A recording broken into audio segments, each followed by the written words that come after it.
Hola a todos, yo soy la doctora Ana Chiesa, soy cardióloga egresada de la Universidad Nacional de Rosario, tanto en mi grado de médica como de mi posgrado de cardióloga. Y acá estoy para tratar de acercarles y hacer un poquito más fácil entender las causas de consulta de dolor torácico. Vamos a ir enfocándonos, tratando de llegar a cómo un paciente consulta en una guardia y cómo nosotros podemos hacer los distintos diagnósticos diferenciales. Como sabemos, el dolor torácico es una entidad y un motivo de consulta muy frecuente en las guardias generales. Es el 10% de las consultas de guardias externas y esto no solo está descrito en una guardia de tercer nivel, como puede ser un hospital, como así también en una guardia de segundo nivel o en una sala de consultas, como un SAMCO o un centro de salud, como así en las consultas domiciliarias también. Por lo tanto, es un problema común en la práctica clínica para hacer los diagnósticos diferenciales. ¿Cuál sería el problema que nosotros tenemos que estar atentos y estar presentes? ¿Para qué? Para no ingresar pacientes que no tengan una causa grave. ¿Qué quiere decir ingresar? Que un paciente quede internado, que un paciente reciba muchos métodos complementarios o métodos complementarios innecesarios. Eso lleva a la sobreutilización de los recursos y a un agotamiento del personal médico de la atención como del paciente que consulta. Pero tenemos la otra punta de esta balanza que siempre estamos equilibrando, que es no externar o no referir a un especialista un paciente que sí tenía una patología grave y que debe ser internado o que debe ser ingresado y que se necesitan métodos complementarios. Esto, ¿cómo sabemos que no podemos externarlos? Bueno, nos lo va a ir dando la experiencia y principalmente el tener los conocimientos bien claros. Sabemos que el 10% de los pacientes que tienen un síndrome coronario agudo son dados de alta. Esto es porque no se ha descubierto, no se ha pesquisado, no se ha diagnosticado este diagnóstico tan importante. Eso lleva a que haya un 20% de personas o de médicos o de instituciones que son demandados por negligencia médica. Teniendo toda esta información en la cabeza siempre y estando atentos, iremos desmenuzando cómo ir haciendo los distintos diagnósticos diferenciales. Recordando que hasta el médico más experimentado puede obviar un diagnóstico diferencial grave, pero si uno tiene bien los conocimientos y el orden de cómo tiene que ir haciendo los interrogatorios y los exámenes físicos y los diagnósticos diferenciales, ese porcentaje que a veces puede estar es menor. Como pantallazo general, sabremos que la etiología del dolor torácico puede ser múltiple. Si nos basamos de menos grave a más grave, sabemos que aquellas que estén dadas por causas de lo que es la pared torácica, podemos tener las cuestiones musculoesqueléticas u óseas propiamente dichas, como puede ser una costocondritis, una fractura costal o una costilla deslizante. Las cuestiones musculares intrínsecas, una distensión, un traumatismo, una tos incesante o muy frecuente que puede dar dolores, tendinitis, alguna enfermedad sistémica que puede estar afectando la musculatura, las cinturas escapulares o articulares. No hay que olvidarse, principalmente en las mujeres, los dolores mamarios secundarios a mastitis, neoplasias, mastodiниas, asociadas si este paciente o no está en su periodo puerperal, amamantando o no amamantando, o justamente dejando de amamantar. También tenemos aquellas causas donde el paciente o la paciente consulta por un dolor que realmente tiene. Lo que no podemos encontrar muchas veces es una etiología física detectable. Estas causas que las atribuimos como psicógenas o misceláneas muchas veces generan en el personal de salud como un primer diagnóstico, como un descarte, y tenemos que saber que cuando uno llega al descarte de estas patologías es como última opción, ¿no? Habiendo buscado o habiendo interrogado las otras causas, no es la primera que vamos a encontrar. ¿Cuál puede ser? Muchas veces los ataques de pánico, panic attack, se puede manifestar como con dolores de tórax o torácicos generalizados asociados a disnea, una depresión, un trastorno por somatización, múltiples alteraciones que pueden llevarnos a eso. Siempre recordar que el paciente no es que miente, sino que se aqueja de una dolencia que no es física. No olvidarnos de aquellas patologías gastrointestinales que están dentro del tórax o en contacto con el hemitórax inferior, que pueden simular o pueden referirse y hacer un dolor referido. Por ejemplo, reflujos gastroesofágicos, espasmos gastroesofágicos, gastritis crónicas, gastritis agudas y distensión abdominal, intestinal principalmente, en el colon derecho. Todos estos dolores pueden referirse y pueden manifestarse a nivel torácico. No es lo más frecuente, pero hay que tenerlos en cuenta. Aquellas etiologías neurológicas, como puede ser un tóxico, una lesión por herpes zóster de un plexo, eso puede llevar a un dolor neurítico o pleurítico que a veces es mucho más complejo a llegar al diagnóstico. Las cuestiones o las patologías respiratorias y a lo largo de todo lo que es el árbol bronquial, traqueal, pulmonar, pleural, tenemos que pensar en que puede haber una razón para ese dolor.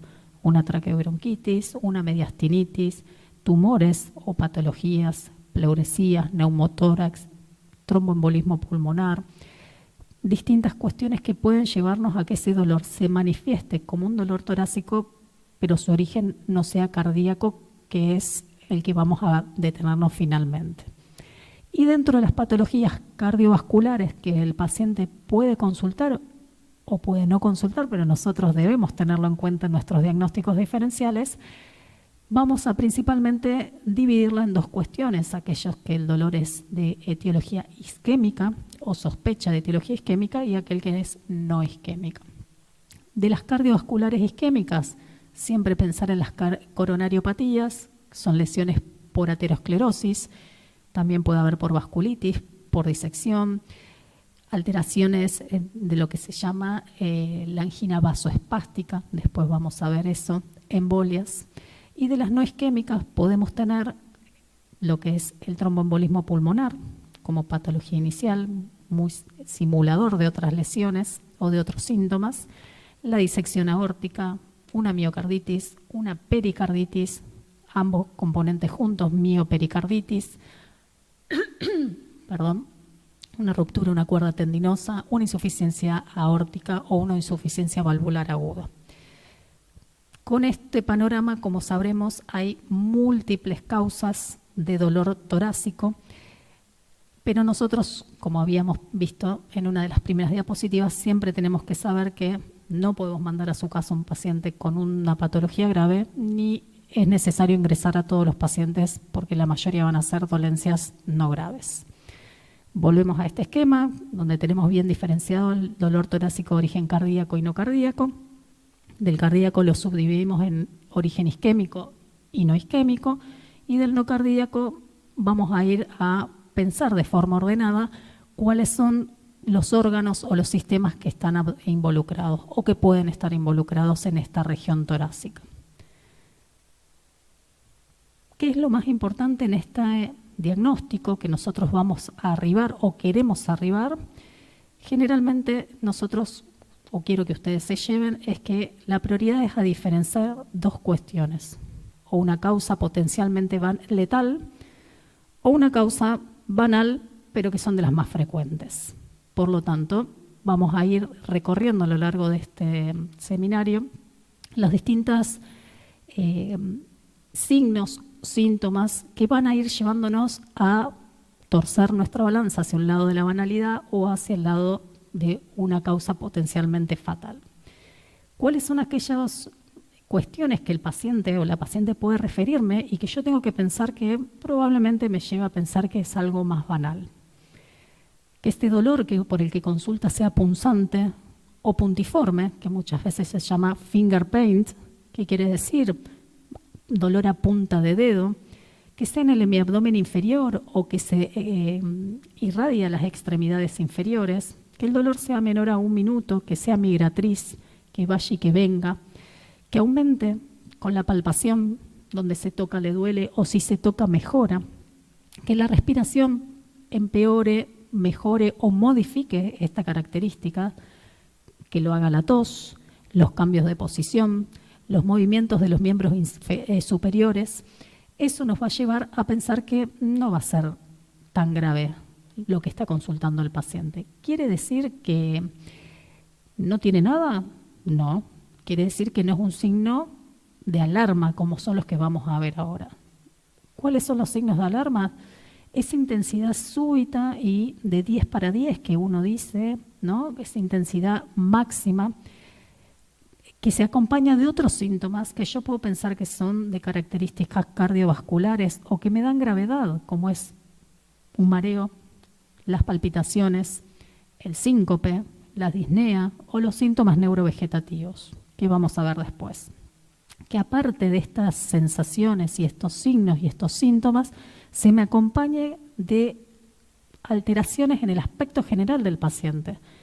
El paciente muchas veces no va a consultar por palidez, pero lo voy a ver yo, o por cianosis, o con desasosiego, y que sus signos vitales estén alterados, ya sea porque tenga hipertensión leve, moderada o severa, o porque el paciente esté en hipotensión, porque haya simetría de pulsos, porque haya hipoperfusión periférica.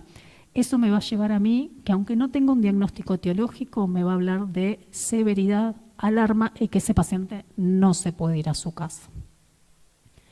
Por lo tanto, dijimos que la prioridad diferencial son las causas frecuentes y banales, las causas potencialmente letales. ¿Cuáles van a ser aquellas? Los síndromes coronarios agudos, la disección aórtica, la embolia pulmonar, un neumotórax a tensión y una ruptura esofágica como principales. Sabemos que los síndromes coronarios agudos son muy frecuentes, como decíamos antes, y potencialmente letales. ¿Qué es lo más importante que debemos nosotros remarcar? Que la precocidad en el tratamiento le va a cambiar el pronóstico a ese paciente que consulta.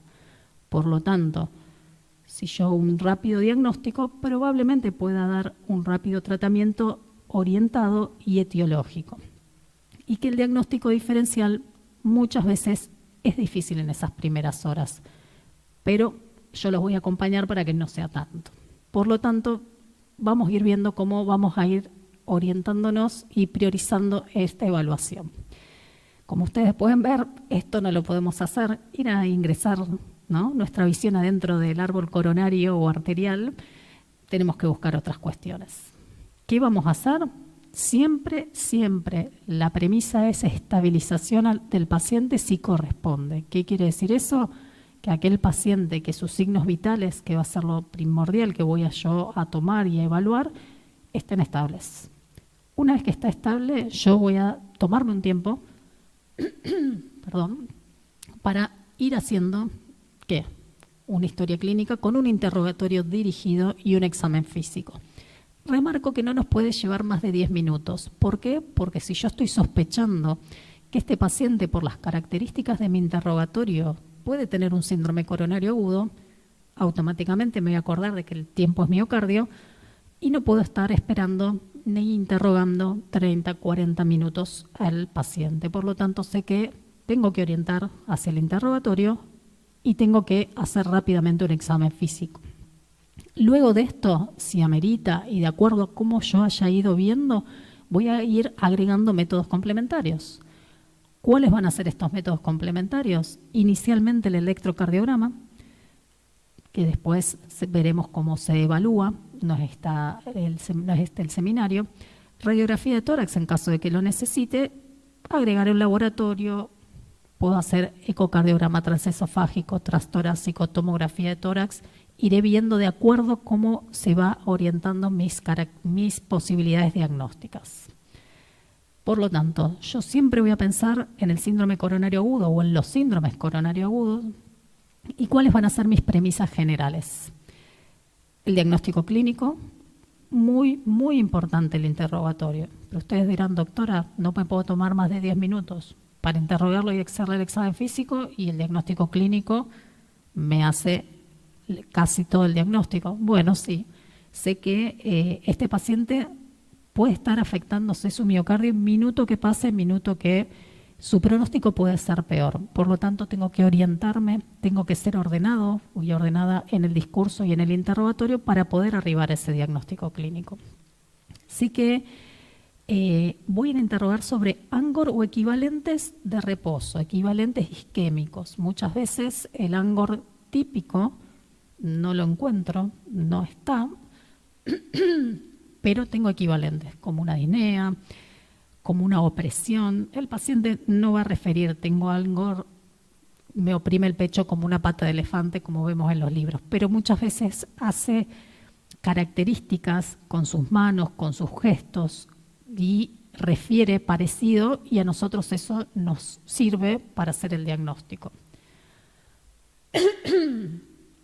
Sé que no hay un dato patognomónico en el interrogatorio ni exclusivos. Puede ser que un paciente venga, refiera múltiples características, que ahora las vamos a ver, de algo que yo puedo pensar en un síndrome coronario agudo, pero no 100% me lo va a diagnosticar, o puede tener un 80% de características muy parecidas y que me orientan al síndrome coronario agudo, y un 20% que son totalmente atípicas, ajenas, y puedo pensar en otra patología. Por lo tanto, no debo confiar en una sola característica para hacer o para descartar el diagnóstico.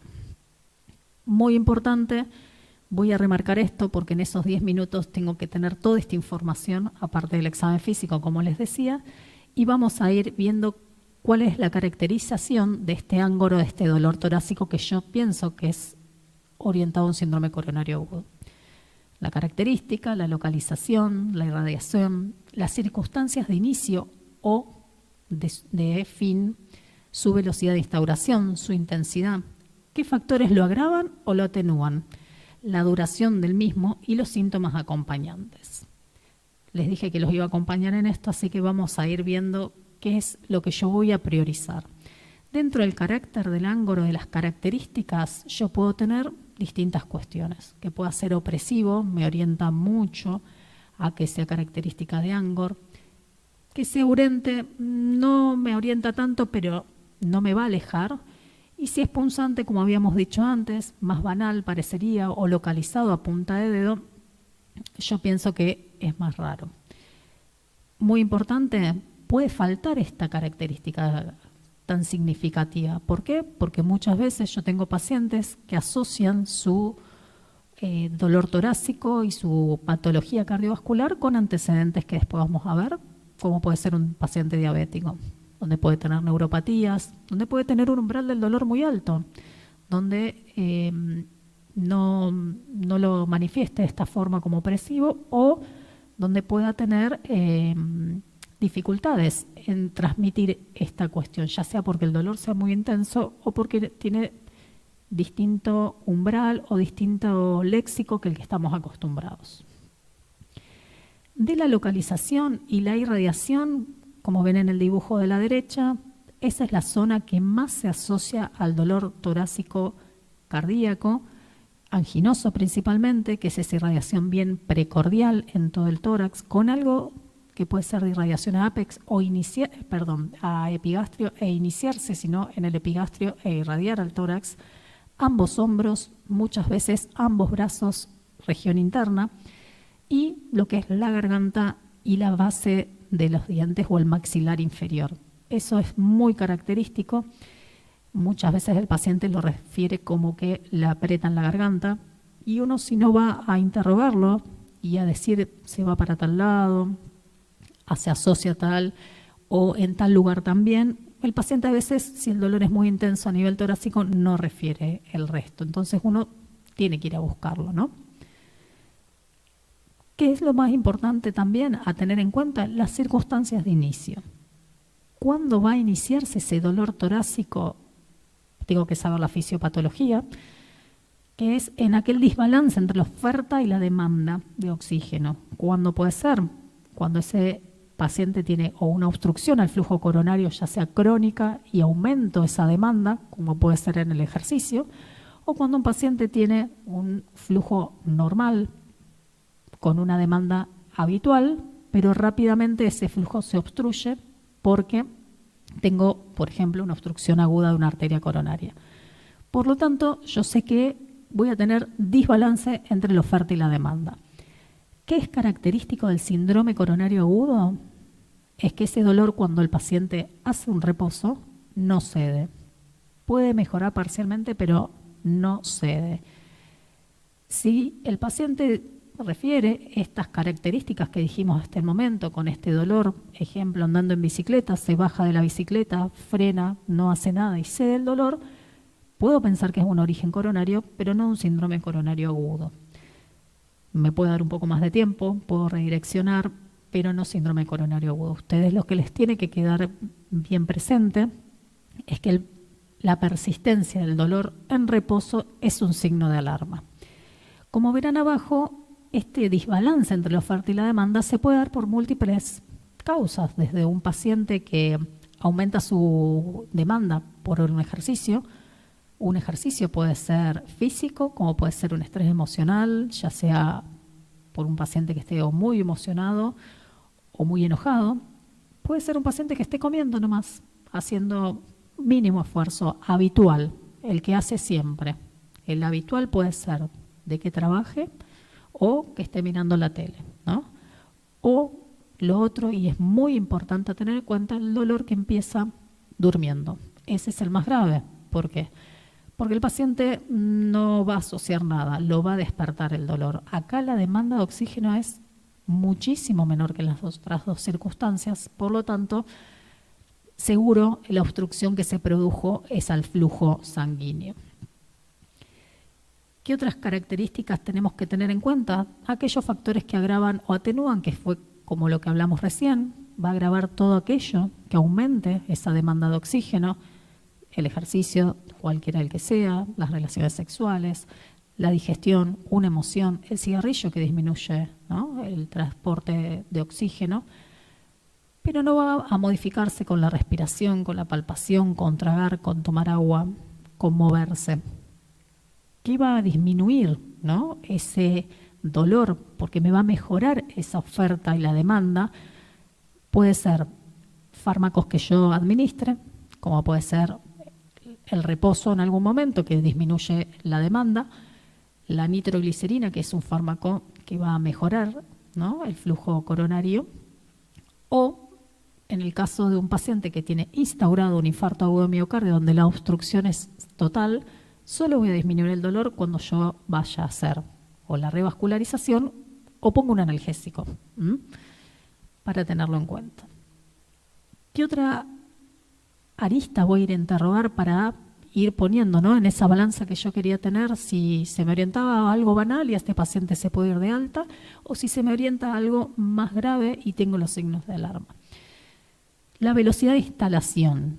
¿Qué quiere decir esto? Es la velocidad o el tiempo que llega al acme del dolor. Puede ser súbito o puede ser gradual y en el momento en el que llega a su máxima intensidad, no ceder. De esta intensidad, yo también sé que tiene que ser variable. Hay pacientes que tienen un umbral, como les decía antes, muy alto del dolor, donde cuando uno le hace esta asociación de 1 para 10, de 10 para 10, dicen, no, me muero del dolor, me duele 3 y es muy difícil. Otras veces dicen, tienen un umbral muy bajo y con poco dolor sienten morir. No quiere decir que a mayor dolor más grave ni a menor dolor menos grave. Todas estas caracterizaciones son las que me van a ayudar a mí. Muchas veces también nos sirve fijarnos y hacer alguna asociación en el dolor. Si el paciente trabaja, si tiene algún trabajo de esfuerzo, asociar, ¿no? Y decir, por ejemplo, el paciente trabaja en la construcción, decir, bueno, vos alguna vez cuando acarreás tanto esfuerzo, tantos días, te duele parecido, si alguna vez te golpeaste. Las mujeres, si han tenido un parto, es parecido, es diferente, si han tenido una cirugía. Pero todo esto, acordémonos que no nos puede llevar más de 10 minutos. Pero recordar esto, ¿no? Variabilidad en el dolor. Mayor dolor no quiere decir más probabilidad de que sea ANGOR. Y la duración sí me orienta mucho. Un paciente consulta por un dolor que mínimo, me dice, me vino un montón de veces, me duele menos de 1 minuto, son 30 segundos y se va y viene. Difícil que tenga un dolor coronario, ¿no? Que ese origen sea un angor coronario. Si me dice, me empezó ayer y hace 4 días que no se me va, están las mismas características, me acuesto y lo tengo el dolor, me despierto y lo tengo, puedo dormir y no me entero, raro también. Si ya tiene más de 10, 20 minutos el paciente consulta y voy sumando todas estas características, tengo que pensar en que ese dolor se ha instaurado y no se va a ir. No es que tengo que esperar las 72 horas para justamente que si no se fue, descartarlo, ¿no? Síntomas acompañantes, como ustedes seguramente ya deben saber, tenemos aquellos que llamamos neurovegetativos, como la sudoración fría, la palidez, las náuseas, los vómitos, el deseo defecatorio imperioso, las palpitaciones, la sensación inminente de muerte. Uno tiene que ir y preguntar. Puede haber signos de insuficiencia cardíaca. Me dicen que probablemente este paciente esté mucho más grave. Un paciente que ha consultado por estas características del dolor y aparte agrega una disnea, o que no puede estar acostado, que agrega ortopnea, mareos, sincopa, me habla de un grado mayor de compromiso del sistema cardiovascular. O podemos tener otras complicaciones que generalmente vamos a pensar que pueden ir asociadas a arritmias, rupturas cardíacas o de válvulas o pericardio, sangrado, taponamiento. Hay que tener en cuenta que a menudo pueden faltar estos síntomas acompañantes o pueden ser la única manifestación. Como vemos hasta ahora, bastante complejo parece hacer el diagnóstico, pero si uno está ordenado y va teniendo todo esto en la cabeza, créanme que no es tan difícil. Bueno, hay antecedentes que a mí me van a dar más peso a estos dolores. Por ejemplo, si yo tengo un hombre que sea más de 45 años o una mujer que tenga más de 55, pensando en que puede ser probablemente es posmenopáusica, si el paciente me refiere o que tiene una de estas patologías o que toma medicación para la hipertensión, para la diabetes, para el colesterol, o que es un tabaquista activo, o que tiene antecedentes familiares de una arteriosclerosis precoz. ¿Qué quiere decir? Que su padre o su madre tuvieron infarto o ACV antes de los 65 años su padre y antes de los 55 su madre. Si tiene un consumo activo de cocaína o si es un paciente que tiene insuficiencia renal crónica conocida. Estos antecedentes de jerarquía me suman mucho peso a mí para orientar a un dolor torácico de características isquémicas. Y tampoco puedo olvidarme si el paciente aparte tiene una enfermedad coronaria conocida. ¿Qué quiere decir?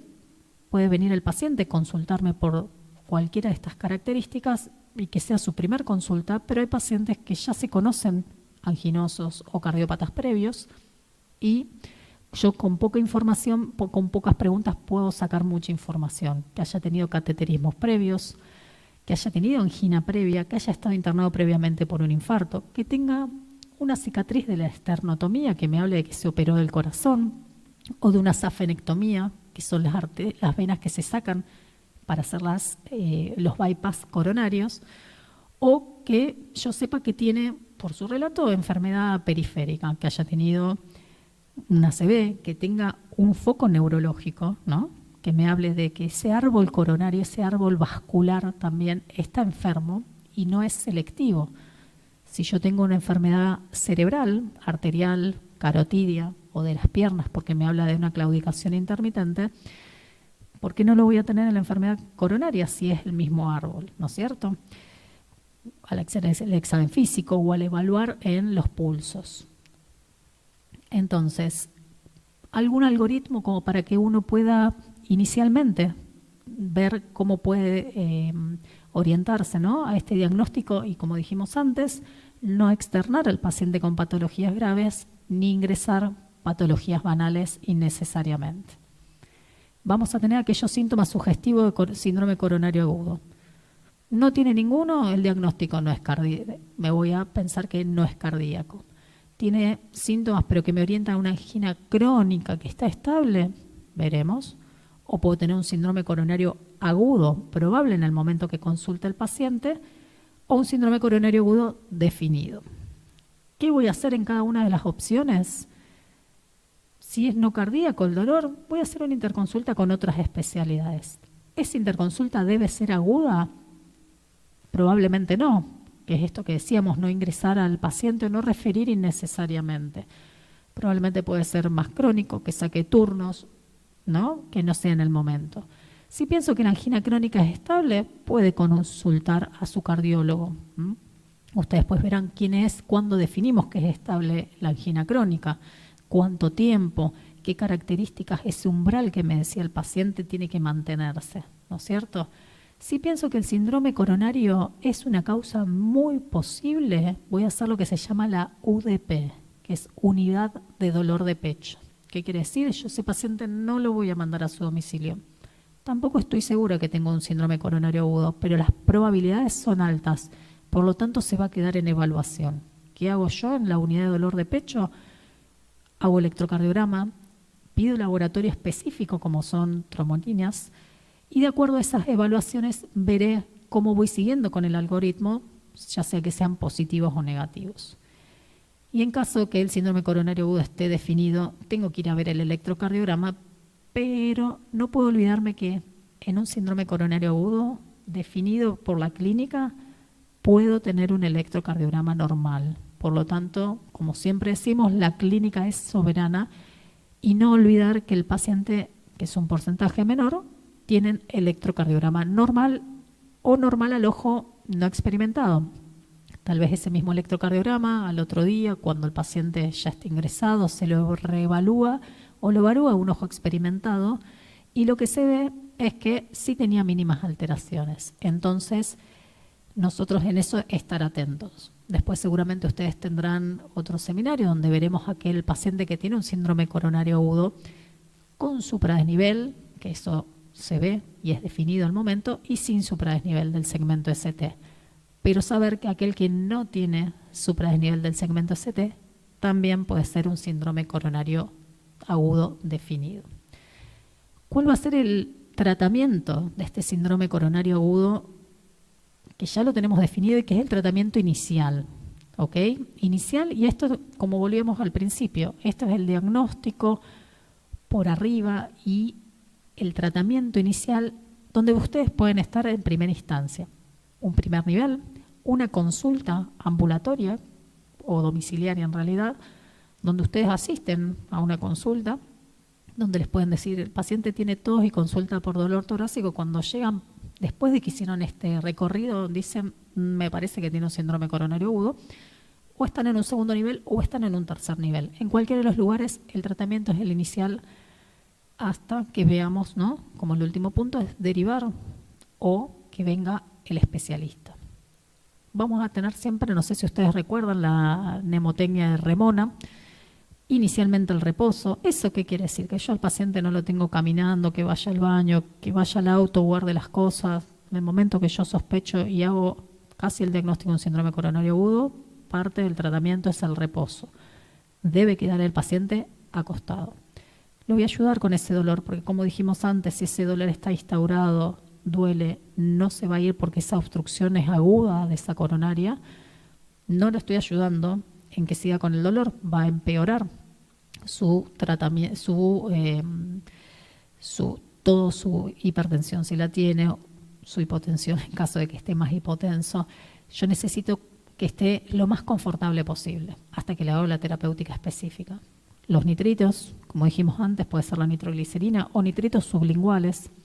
La aspirina vía oral en una dosis de 200 miligramos. ¿Y por qué masticada? Porque es más rápido que se absorba. Entonces el paciente la mastica, le doy un poquito de agua y es más rápido que empiece ya a hacer efecto. Una vía periférica, ¿por qué? Porque sé que este paciente es grave. Yo voy a necesitar tener un acceso venoso periférico permeable por si necesito hacer otras drogas endovenosas o si el paciente necesita evolución al paro o alguna otra cuestión. La vía venosa me sirve, me garantiza rapidez en el tratamiento. Monitoreo continuo, puede ser con un electrocardiograma, con un desfibrilador, el saturómetro. Al paciente lo voy a derivar. ¿A dónde? A un lugar donde le pueda hacer el tratamiento etiológico, que es el de la reperfusión. La mayoría de los lugares tienen lo que se llama la reperfusión química, que es con trombolíticos, que eso solamente se hace en un hospital o en un SAMCO, sí, en un hospital en realidad, o en una institución privada de tercer nivel. Quiere decir que adentro de una terapia intensiva ustedes no van a tener el trombolítico en el bolsito que vean de el autito que hagan en algún momento o en una guardia en un SAMCO. Entonces ahí van a tener que derivar. O lo que se llama la angioplastia primaria, que en este hospital, en el Hospital Centenario, que está acá nomás de la facultad, se hace a todos los pacientes dentro de lo que se llama la red de infarto. Entonces ahí se derivará y se hará el tratamiento de reperfusión necesario. Como conclusiones, ¿y qué me gustaría que se lleven de esta clase, más allá de todo lo otro que ustedes saben que tienen que estudiar y de lo difícil y el miedo, ¿no?, que uno tiene cuando están estas posibilidades, es saber que es una causa muy frecuente de consulta, el dolor torácico, que puede ser una causa de consulta en cualquier nivel. No quiere decir que porque yo haga una guardia en un lugar tranquilo, que no pasa nada, el paciente no va a consultar por un dolor torácico de origen coronario. Nuestro desafío va a ser no internar las banalidades ni externar aquellos casos graves, como vimos antes. ¿Cuáles son los casos graves que no queremos mandar a su domicilio? Va a ser el síndrome coronario agudo, que es el primero a descartar por la severidad, por la frecuencia y por el pronóstico ominoso que tiene sin tratamiento. Recordar que no hay un solo punto que sea 100% patognomónico de un síndrome coronario agudo y que el diagnóstico va a ser clínico por estos antecedentes, por la enfermedad actual. Por lo tanto, recuerden que es, por más que, repito, difícil hacerlo en 10 minutos, pero en esos 10 minutos tengo que ordenarme y traer la mayor información posible. Me voy a apoyar por el electrocardiograma, ¿no?, como guía de tratamiento, que eso dijimos que lo íbamos a ver en otro momento, ya sea que sea un síndrome coronario agudo con supradesnivel o sin supradesnivel, y saber que si en el electrocardiograma encuentro esta alteración del supradesnivel, la derivación es urgente. Si yo sospecho que tiene un síndrome coronario agudo por todas estas características que vi y el paciente no tiene un supradesnivel en el electro, pero yo estoy en un lugar donde mi complejidad es menor, ya sea un SAMCO, repito, en el domicilio del paciente o en el segundo nivel, también mi derivación es urgente. ¿Se entiende? Porque la posibilidad de que ese paciente complique con alguna complicación isquémica son mayores y la probabilidad y el aumento de la mortalidad es mayor. Bueno, espero que les haya quedado claro, que no les dé tanto miedo atender a los pacientes, pero sabiendo siempre que tenemos que tener el orden de los conocimientos para poder estar a la altura, ¿no?, de lo que esta institución, esta Facultad de Ciencias Médicas quiere ofrecer, y siempre saber que podemos estudiar un poco más, pero si nosotros tenemos la información, tenemos los conocimientos ordenados, es más difícil que el paciente se vaya a su casa con un diagnóstico errado. Bueno, muchas gracias.